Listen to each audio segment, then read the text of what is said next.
the Americans and others kept the secrets of the atom bomb like anything.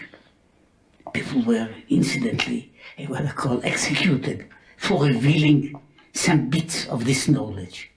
And some people were possibly killed without our knowing it. But it was a very fierce thing. He said the point was that basically it was useless. The biggest, the most important secret about the atomic bomb was revealed to the whole world when the first atomic bomb exploded. And the secret was that it can be done. Now, when you know that it can be done, it is then a matter of money, of effort. It's a quotation from Mark Twain, and you possibly never read it. I mean, unless you were forced to do it in elementary school to read some chapters of Huckleberry Finn or so on. But basically, you don't read such things. But he wrote several stories about the Garden of Eden. It was fascinating him. In one of these stories, there is possibly something that I don't know if it will delight the ladies, that you see, the sin of the tree of knowledge, I'll come to it eventually, has to happen. It's a part of the world history. It's a sin. But that is a part of world history. And the history of, if there wouldn't be a sin, possibly there wouldn't be any history. See, just imagine that we stay in the Garden of Eden, eating bananas and enjoying ourselves. I mean, no history, no life, nothing like this. But so the whole thing is, so in any way, the story is that in this case, the couple, Adam and Eve, are nicely and obedient people. They were forbidden to eat the tree of knowledge, and they don't eat it. And when Adam is, after some time, I mean, see, the Almighty tries to push them towards eating the fruit. So all the other fruits are diminishing. They are what I call rotting. Only the tree of knowledge is growing gloriously. And so Adam he says, okay, we'll have to eat it. We have no choice. And Eve is very stubborn, very pig-headed, and she says, the boss said that we shouldn't do it, so we don't do it. So the story goes like this, about Eve keeping the straight line and being very firm, which is possibly true in our times as well. And Adam is, not very strong and is open to what I call to moving aside. But going back to the sea, so there, man is called in those stories the experiment, which is, I am not going now into deep theology. In many ways, that is perhaps a deep explanation of our existence in the world. We are the Almighty's experiment. With the lions and the tigers, with the rabbits and the sheep, there is no experimenting, because we know exactly what they are going to do. With humanity, there's always the question, what are these people going to do? What are they going to do? And they can do theoretically everything. So that is in many ways the point. But as the Midrashim say, and as is hinted in the Bible, when the Lord is calling the angels, he shows them all the creatures that he created and says, okay, now tell me what are their names. And they don't know. So he calls Adam, and Adam is naming each of them. So he says, you see, he's far more wise than all of you together.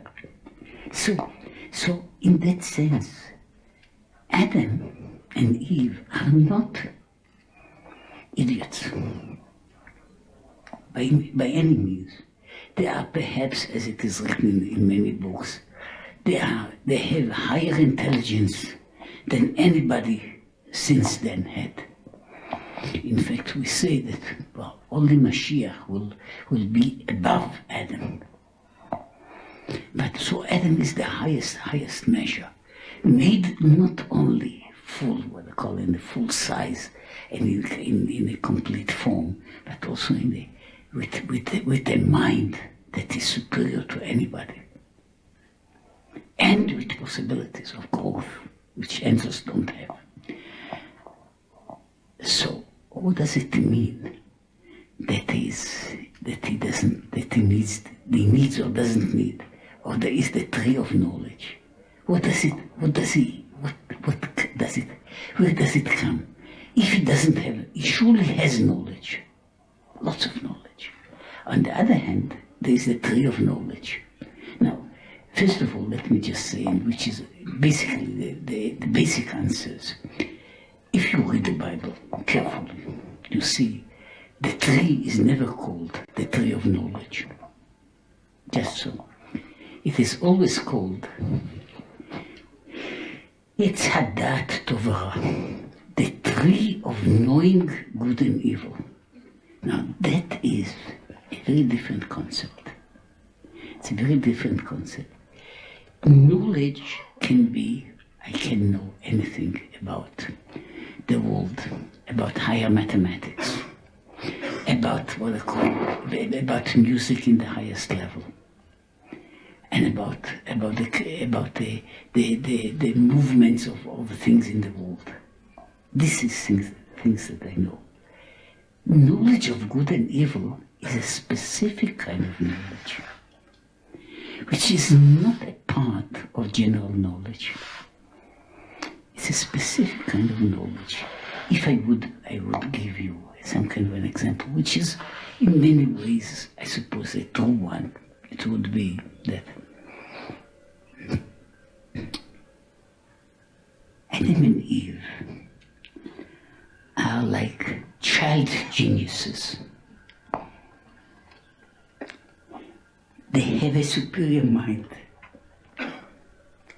But there is, what goes with that is, they are innocent. They are like children, and they behave like children. They behave like children, not what I call in the English language is good about that.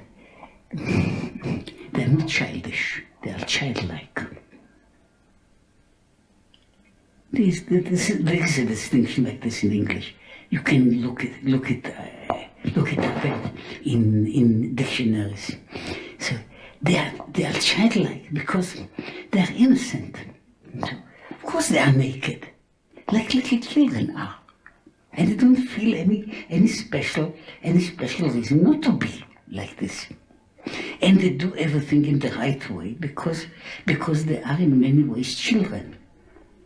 They become, in a certain way, the rabbis speak about it and say that the main sin of eating the fruit of knowledge was that Adam and Eve ate it prematurely. If they would have waited until Shabbos, then it would be offered to them as a gift. But they ate it before they were ready for it. Something like eating an unripe fruit, what's called in the language of, I'm sure that there are lots of scholars here, achala paga. You eat something that is not ripe yet. But the ripeness is not in the fruit. The ripeness is in the people. See, if you have, some of you are possibly parents, one description or another, and you know there are lots of things that people have to know, but you are quite reluctant to tell it to children, not because the thing is in itself prohibited. Many things that are not told to children are not prohibited. But you see, the child is not ripe enough to absorb this type of knowledge. And therefore, let's wait until the child becomes more mature, and then you can deal with it. To give you one example, not the example written in the Bible, which is also a very good example. If you had any kind of children, or encountered children, or remember yourself as children, see, death is everywhere, and you cannot avoid it. But not every child is equipped to take it. It's not understanding what's happening, but the enormity of the thing is breaking the mind of a child, because we know that it is so. We don't really understand, still don't understand death. We are still frightened of it. But take a little child, boy or girl, and expose it to the notion of death. It is devastating. And so we try not to keep it hidden forever, but to tell it in the time when they are able to take it. So in that sense, Adam and Eve are not able to take the tree of knowledge. They are immature in that sense. They may be brilliant. Like, sometimes you have a boy or girl genius, a child prodigy. A child prodigy may be brighter than most adults, but still it's a child. It's a child. And there are certain things that this prodigy that possibly can solve any equation in mathematics cannot deal with some of the basic problems of life, because it's a child that doesn't go in the same way as intellect. So what is the point of the tree of knowledge? The point of the tree of knowledge was the knowledge of good and evil. The very notion of, I would say, knowing the existence of evil. Because evil is, again, I'm not going now to discuss everything, because as I say, the questions, the problems that are involved in this Parsha of Bereshit are enormous, and they can lead. You can write really whole books on every verse to describe it and to deal with it. Books and books and books about the same notion. But what is evil? What is evil? We encounter it too many times. But what is it?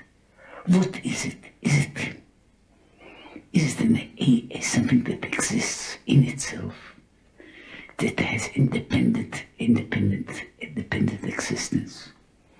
Or is it something that is not like this? What is evil? From where does evil come? Because it is not a simple notion. It's not a simple notion. It's a wrong mistake? Or is it a vicious twist? So the problem of evil is not a simple one by any means. And we that are well acquainted with evil in one way or another, we still don't know what evil is. We know how it works. We don't know what it is. So to encounter the tree of knowledge of good and evil is the encounter that they are forbidden to do. You can live, you can understand the higher spheres of the higher worlds, but in the higher worlds you don't find evil. Evil is something that is there. It is the threshold of evil in many ways. Is it the creation of evil? No, it's not the creation of evil, but it's a revelation of evil. And again, it's a whole subject to discuss in many ways. So what is the point? And in Hasidic literature, they speak about the point which is there. When the snake, whoever he was, sometimes I think he was a lawyer. He was a lawyer. I think he also speaks like a lawyer. If you see the first sentence of how the snake begins to talk, it's truly speaking like a lawyer. Af ki amar Elokim, even though the Almighty said, he doesn't give you a statement. Immediately he goes into some kind, involved, indirect, and what I call misleading. So he begins with what I call making a false assumption, building on it another assumption. But so he's a lawyer, clearly. I think I asked many lawyers, where is the word lawyer mentioned first in the Bible? And I showed them. In Bereshit, chapter 3, first verse. That is where the lawyer is mentioned first. But I'm not going now to speak about it. So the snake is another mystery. I'm not going to speak about the snake, because the snake is a mystery.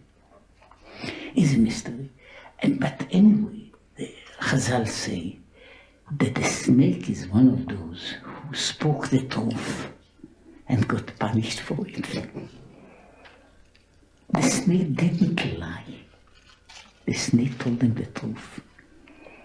And in a way they were cheated because they didn't really understand what's happening. But the snake told the truth. So what he said is literally true. He says, when you eat the tree of knowledge, you become at least like the angels. Knowing, as I said, ladat tovera, you will know evil and good and evil. You will come to this level. Which you didn't reach. The angels know it, you don't know it. And so you have another step to go in order to become really, really elevated. Now the question is, if the angels indeed know good and evil, basically the angels don't sin. The angels remain angels. And they are angels. So they know good and evil. And some of them possibly know because they have better intelligence, and they are not stopped by walls or by any other secrets. They can enter everywhere, see everything, so they know more about evil than we do. But angels remain angels. So why is it indeed that what the snake says, you'll become like angels, knowing good and evil? Why are we not permitted to do it? And in Hasidic books, they still deal with it and say that there is a basic difference between knowledge in the angelic way and knowledge in the human way. Just let me add 2 sentences. Many years ago, I wrote a little, what I call a semi-scientific paper. I'm doing it when I have spare time, which now, because I don't write it. But a semi-scientific paper, trying to discuss what is the meaning of that root, ladat. What does it mean? What is the meaning of the root? And seemingly, there is no really good translation of that root, surely not in the languages that I know. Because ladat is not just to know. Ladat always means to be involved emotionally. Always.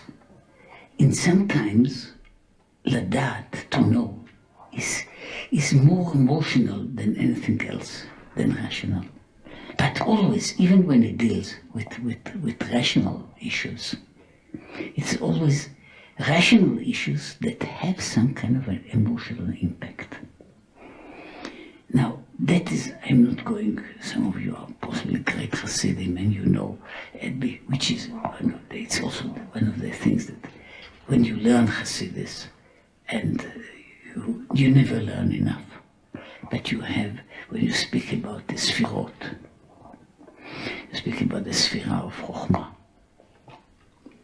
wisdom, okay, and Binah, understanding. Now, what is that?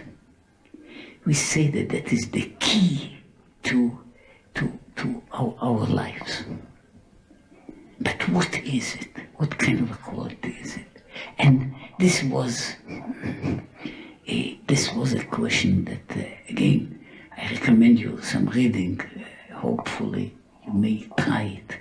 I mean, it's not such a terrible thing. But if you read some of the commentaries on Pirkei Avot, when it speaks about Im ein Chochma, ein Da'at, Im ein Da'at, ein Chochma. So there, some of the commentators, they really deal with the problem. What is it, that? What does it mean? Because that is not just knowledge. You see, it's not accumulation of knowledge. That is a quality of knowledge. Now, I'm not going to discuss all this because, you know, you are not sitting here for the next 6 or 7 hours. I mean, you'll become too hungry or tired. So we'll have to cut it short anyway. But you see, it is clear that that has this quality of having also an emotional involvement. Now, that is also a unique feature of the human mind. We cannot know things in a purely abstract way. Our knowledge means also a certain amount of interaction. We interact with the knowledge. When we know something, it is not just that we know. See, we have an interaction. Now, sometimes the interaction is a weak interaction, so we don't feel it. Sometimes the shock may be too big not to interact with. So I don't want to go in giving examples. Sometimes in your life, everybody's life, my life, I know, you get a piece of knowledge. Then the piece of knowledge is whatever it is, but you'll never forget it. It means it is undeleted because there is a difference between before you knew it and after you knew it. Just imagine, to give one example, that you are a child growing in a home, and then you get one little piece of knowledge. You are really not a child of your parents. You are adopted. Now, that is just information. But this information never leaves you. After you heard it, you are not the same. It doesn't mean that you are always destroyed or your life is no longer life, but it becomes immediately a different life. Why? Because knowledge, we can't separate knowledge as a kind of a mathematical equation.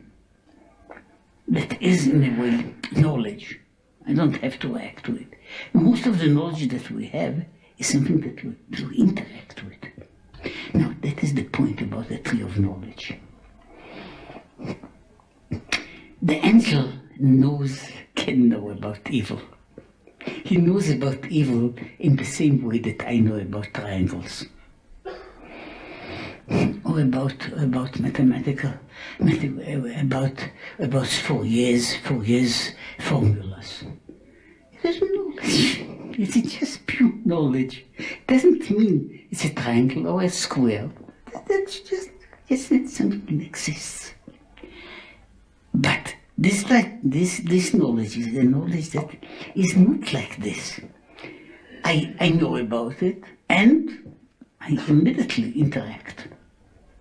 So when the angel knows the abysmal kinds of evil, the angel just registers it like a machine. And angels are very much like what they call very high computers. They register it. Now, if you can write in the computer anything, from what are called the most hidden secrets to the most evil things, the computer won't react because it just accumulates knowledge as such. A human being is not the same. When we get something, we react to it.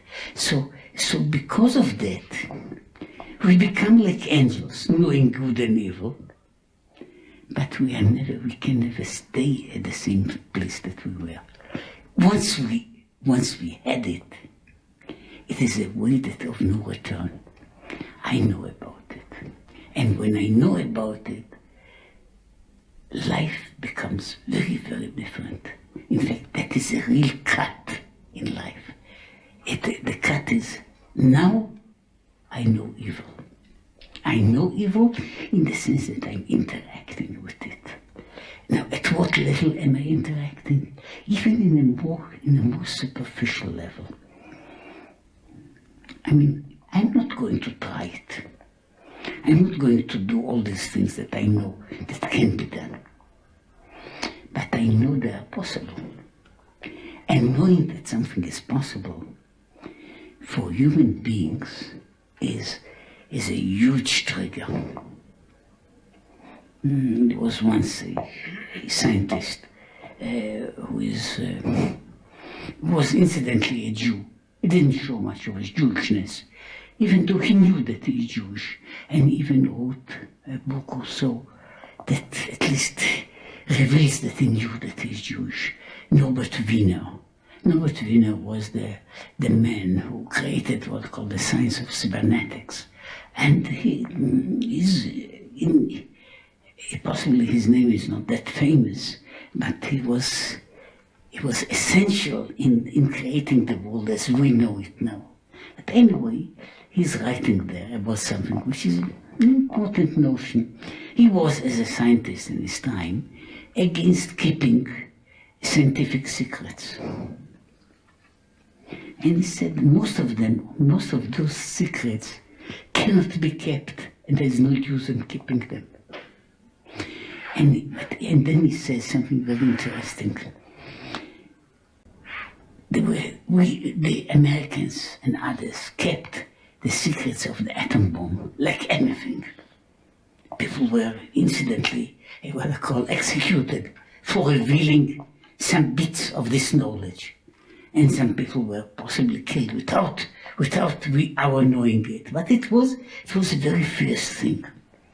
He said the point was that basically it was useless. The biggest, the most important secret about the atomic bomb was revealed to the whole world when the first atomic bomb exploded. And the secret was that it can be done. Now, when you know that it can be done, it is then a matter of money, of effort. And in Russia, where they put any amount of money, and incidentally, lots of Jews in doing it, like the Americans did. Most of the atomic bomb effort was, it had a huge amount of Jews. It was the same thing in Russia. Somebody who should know it, he knew it. He said that in what they call informal papers, when they would write about the laboratory and about the work of the atomic bomb development, they would write it in this way. What they would call it, the synagogue needs another $10 million. The synagogue wants this. So they call it synagogue because, well, most of the people were Jews, one way or another. So, but that's not my point. My point was, okay, they put the effort, but knowing that something is possible is an irreversible thing. You know that it's possible. Now, whether you do it or you don't do it, the world is not the same afterwards. The point about the eating the tree of knowledge is mostly knowing that there are such things are possible. There are possibilities in existence, which I wouldn't think about them beforehand. Now I know them. Now knowing them doesn't mean that I'm just jumping at doing anything wrong. But knowing them it means that I'm from that time on, I'm a very different creature. I was up to the time I was an innocent. I lost my innocence. That is basically what happened with eating the tree of knowledge. That is what called the colossal, general loss of innocence of humanity. We lost innocence, and after losing innocence, and there are all kinds of again parables and metaphors. I won't use them, but the point is that certain things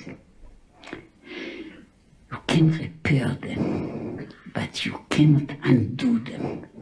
That's a very important point. There are certain things that happen to you, or emotionally or physically, that after they have been done, you cannot repair them. You can regret them. You can fight against them. You can pretend that they never happened, but you cannot repair them. One of those things is very simple. Innocence is something that cannot be regained. You can regain lots of things. See, lots of people lost their faith and found it in years later. Lots of people lost many other things, very essential parts of their existence, but they found it later. But innocence, you cannot find it. You see? Once you lost it, it is there. You never get it back. You never get it back. It's a pity, because so many things can be repaired. We can do tshuva for the worst sins in the world. In fact, our notion is that everything, the most horrible things that exist, you can do tshuva, and you can begin in many ways a clean slate. It's not long ago, Yom Kippurim, which is basically kind of a cleaning the what I call the tables, cleaning the line. All the debts are cancelled. Everything, we can begin anew. So all this can be done, but innocence can be regained, cannot be regained. There is a story, another story. Which just shows the problematic. There was once a famous Rebbe in his time. He began his job and later on his greatness as just as a servant of his teacher. He was just a servant. He cleaned the floors. He was working at his it was called Reb Hirsch in Shores. And he was a disciple of a great Rebbe. And the Rebbe promoted him higher and higher until after the Rebbe, Mendel Remmenevor, died. He had children, and bright children, but his position was taken over by the servant. The servant took over. He became the Rebbe. And began a new line that was there. The children of the old Rebbe just take him in there, but they were put him aside. So he wasn't a remarkable person. Anyway, he's once going to his teacher and complains. He says, when I pray, I see before my eyes letters of fire. So the teacher said, you were learning for some time Kavanot Hari, the hidden what we call notions that are written by the Holy Ari about prayer and those things. And these are the letters that you see. Okay.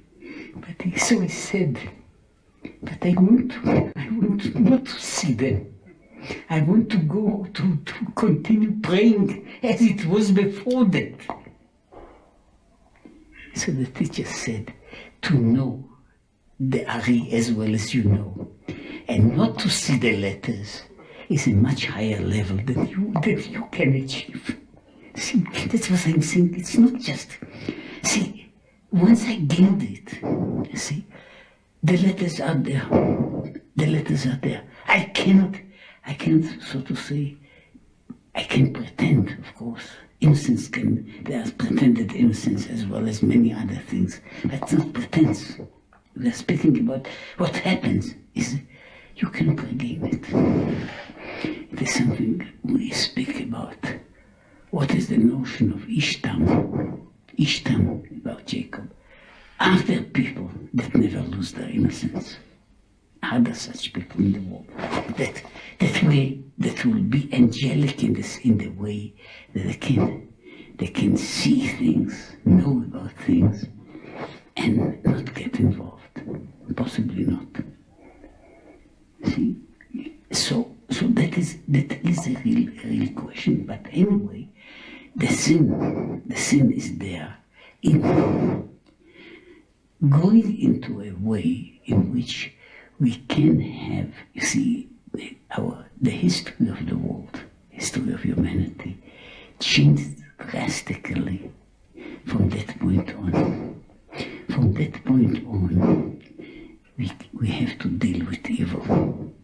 We can fight it and we can conquer it, but we cannot ignore it.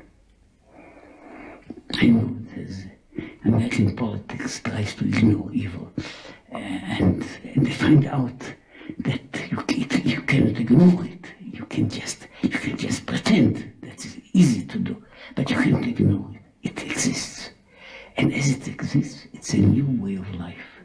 It's a new existence, and you see, I'll put it in a way that is not put. You don't. It's not just the point of driving Adam and Eve from the Garden of Eden. Because wherever the Garden of Eden is, and whether the Garden of Eden is completely physical or just half physical, and we have lots of discussions about it, but that's not my, as I say, it's another question, another point to deal with this parasha. But one of the things is, after you have the knowledge of good and evil, it won't be any use for you to stay in the Garden of Eden. You are abolished from the Garden of Evil not by being kicked out, but by being out. After that, I cannot stay there anymore. I'm out in the world. So the world becomes, it may be the same, the trees are the same, the animals are the same, everything is the same, but it is no longer the same. It's no longer the Garden of Eden. It is something that was ripped in existence. And from that time on, it's our world which it doesn't have to be hell, our world. But it means hard work, lots of effort, and lots of pain. That is what we are promised, and you cannot complain that this promise of the Lord wasn't fulfilled. We have the work, the effort, the sweat, and the pain, and death. All of them come to us together. They come to us together because we are now in such an existence. We are dreaming and thinking about it, that possibly we'll grow up enough to be able to have the knowledge without yielding to it, to have the knowledge of evil without yielding to it, to be above evil, which they say about all kinds of figures in the future, that people will be, in some way they say the Mashiach is Ani v'rochev al chamor, the poor man that rides a donkey. The donkey is, the Hasidic books wrote a lot about it, is gross matter. That is the donkey. The material. The material not just as it is. Material is not in itself evil, but the matter with all the grossness that it may involve. So that is the, but you see, most of us, at best, are walking with the donkey. Some of us, quite a number, as in this famous parable, we are carrying the donkey. See? Gloriously, proudly. We write about it in the papers. We have pictures of how we are carrying the donkey in one form or another form. Mashiach is riding the donkey. He's the one that can. He's not killing the donkey. Look, that's very important. He's not killing the donkey. He's not killing it. He's riding it. Very different thing. He is what I call. He can somehow come to a position in which these things can be governed. They can be controlled, because that is the point of that. The gates of evil, as they open, don't have any clear limits. It is not that everything evil has already been done, and people's imagination is sometimes not good enough to create new kinds of evil. But still, it exists. The possibility exists. There is something like this. What they speak about it, about Nukva de Tehom Maraba. They are the depths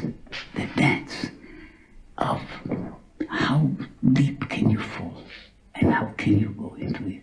It is something that is, in a certain way, Adam opened up what you may call it a parallel existence. Up to the time he lived in one existence, the existence in which everything was without evil. Things existed, and they were working in their own way and properly. He opened up into a new world that is as deep, almost as infinite as the other kind of the world of how things can be corrupted, which is basically what evil is. Because evil is not so much of an existence as much as of a corruption of existence. And when anything can exist, it can become also a corruption. If you have the mind to do it, because you need the mind to do these things. You need the mind to do the destruction. So all in all, speaking about what I call the story of the tree of knowledge of good and evil. We really don't know much about it. Let me just say, I invite you to read the Bible. It's a good thing to read the Parshat HaShavua. It's a good practice, and people can do it. I don't know that anybody is forbidden doing it. So if you read in that book,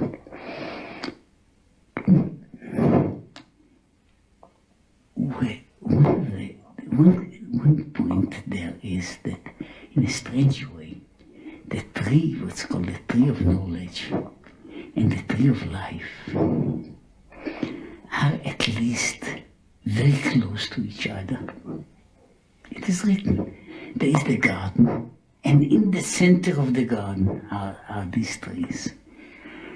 There can be also a question, and you please read it and try to see if you can read it this way. Are there two separate trees?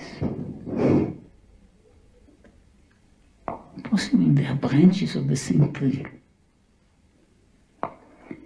But we choose that branch, we choose that fruit. Possibly the tree of life wasn't as fascinating and as beautiful and as tempting as the fruit of the tree of knowledge. But we made then a choice that we want knowledge, and we give up life. It wasn't, we didn't know all of it clearly, consciously. Because in a certain ways, look, if you are alive, if you are, say, a child, you cannot imagine what it means to die. If you have, again, children, and you try to warn children about don't do this thing, don't say climb out of the window in the 16th floor, which children may do and sometimes do. See, so what can you tell them if the children are very small? You cannot even warn them that if you fall from this window, you will die, because they don't have any understanding of the concept. You can tell them, if you fall from this window, you will be wounded, you will bleed, you will feel pain, because that is something that a little boy may understand. But to explain that you are dying, that you can die, it is not within what I call the world of notions that the child understands.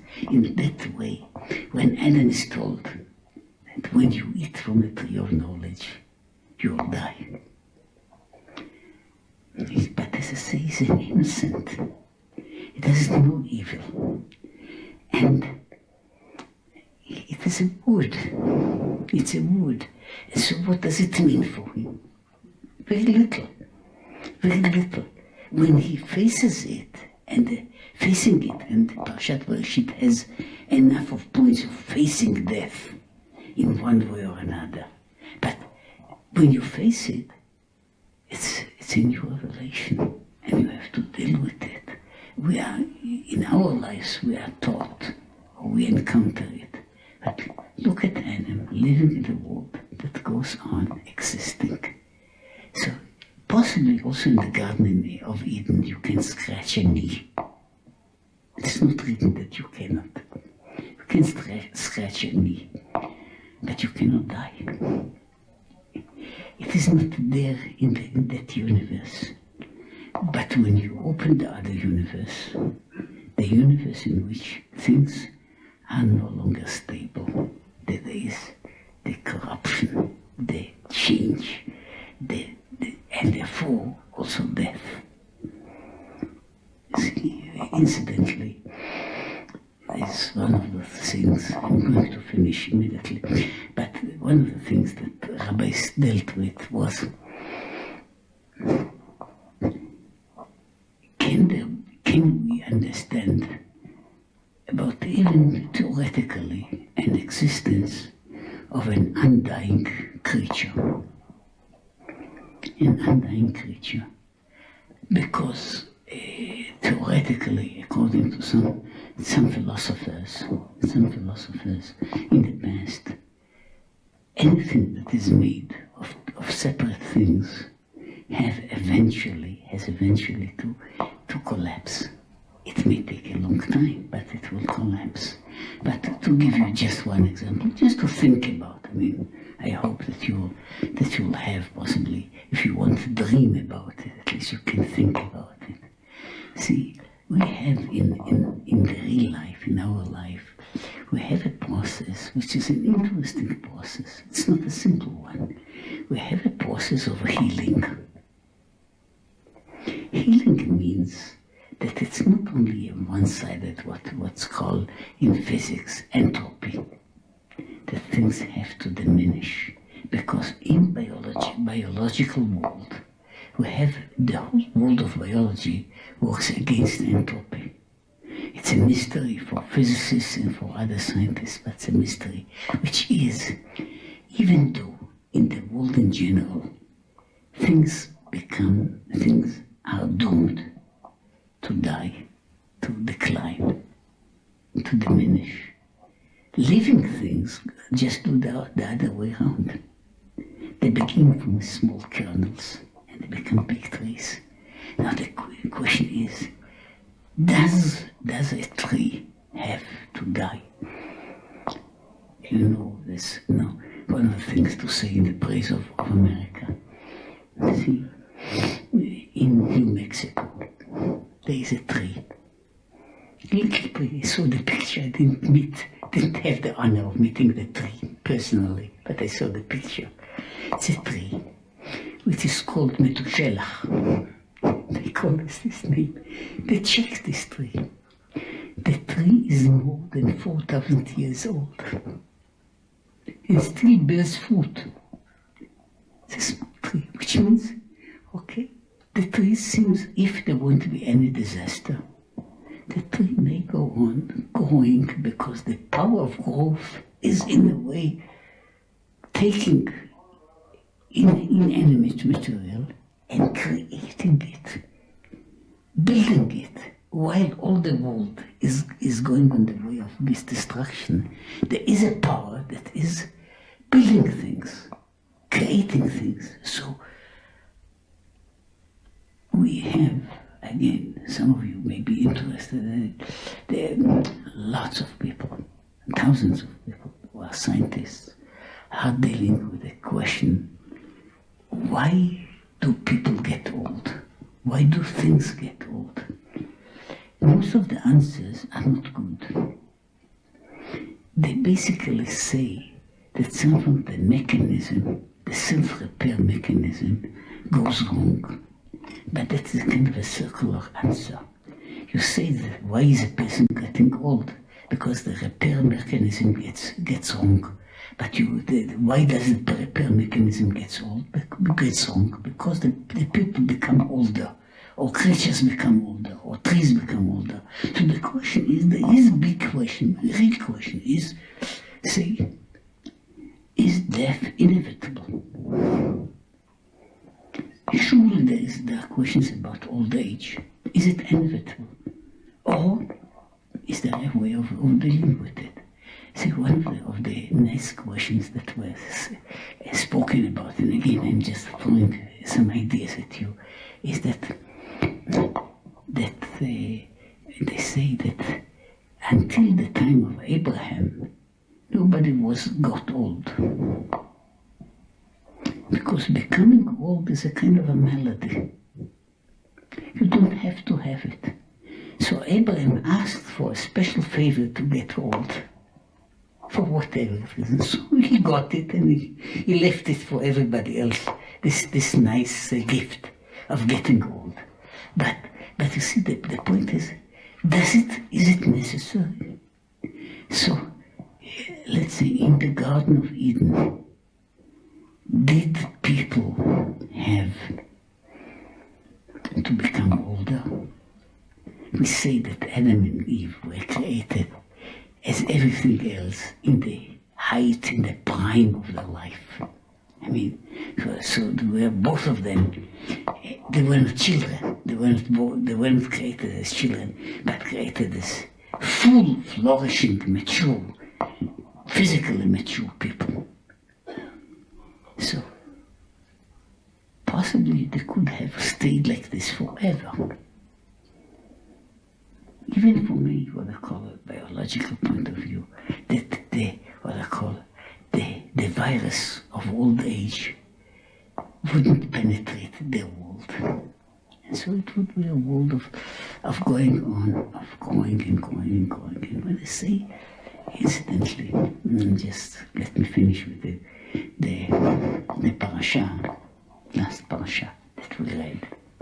It is not the right time to read it, because in Simchat Torah, people are sometimes too fuzzy or drunk to listen to it properly. But it writes there that Moses, to his last day, didn't become old. לא נצליחו ולא קהתנו. He was just, he didn't become old. I saw just to see a notion. There is a synagogue from the time of the Talmud that was unearthed in Babylonia. in the city of Dura Europos. You can find books about it with pictures if you are interested in having any books and pictures. Not only what I call the trash that usually the tourists buy here, but there are some books of the synagogue of Dura Europos, and the walls were full of frescoes. It was a synagogue, but all the walls had big paintings, most of them from all the stories of the Bible. Adam, Eve, Moses, Aaron, until to the point of Ahasuerus, Esther, and so on. Everything was on the walls, and much of it was not damaged. I remember looking at the pictures, and something struck me. But then I understood they took what is written in the Torah literally. See, there are pictures of Aaron, and Aaron looks like a nice old man. Very respectable. Moses appears also there in the pictures, also very respectable, but always with a black beard. Because if he didn't become old, why should he turn white? So the picture is, just think about it. Look, think about Moses, not with a long flowing white beard, but just a very dark black beard, because as it says, he didn't become old. Now the point is that Moses is one of those people that are the redeeming of Adam. You see, and in a certain way, he is possibly when he goes to die, he's not dying of old age. He's not dying because his bodily functions don't work anymore. He's just ordered, like sometimes a child is ordered. Now please close your eyes and fall asleep. And that's what Moses does. It's very interesting. The Rambam once says, he says, he says, when it happened to Moses, the thing that for other people we call it death, he cannot say that Moses died. In a certain way, he didn't die. He just, in a way you may say, he just fell asleep. And he's resting. He's resting there. The body is resting. The soul is there. So the point is that possibly there is something like this, that you can change existence, and there is something like this that will go on living forever and ever anyway, because all of us possibly we ate the tree of knowledge of good and evil. We ate it, and sometimes we don't only eat it, but we get it. It is fed to us by our parents, by our teachers, and by society in general. So we are full of it. Not full of knowledge, but full of knowledge of good and evil. So what we can do is now to do some repair work. And the repair work is, we cannot somehow destroy all this knowledge. But we can now try to work out a way in which, when we have the choice, that we at least make a better choice. When we have a life, we make a better life. And in that sense, let's say, we are taking the side of the Almighty, trying to prove that He was right, that we are worthwhile.